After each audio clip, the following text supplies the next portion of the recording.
It was times of revival.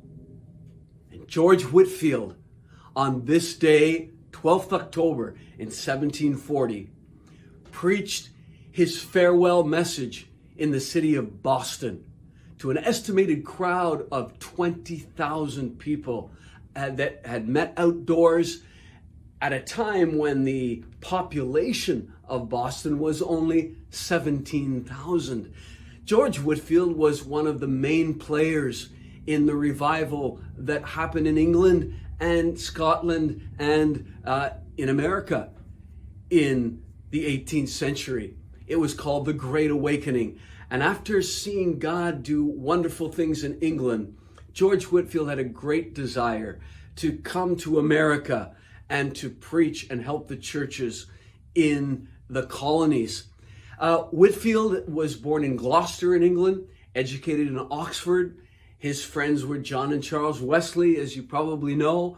And it was Whitefield who introduced John Wesley to the practice of outdoor preaching. And he had seen great success and seen the Holy Spirit move on people in a wonderful way in England. When he came to America, there was already a spiritual fervor that had begun. Whitefield preached in Jonathan Edwards' church. He'd preached in Philadelphia and in New England and down through the South and even out toward the West. And he made 13 trips across the Atlantic to bring the gospel and bring the revival fire. Benjamin Franklin estimated that 30,000 people could hear the voice of Whitefield when he was preaching. He had a voice that thundered.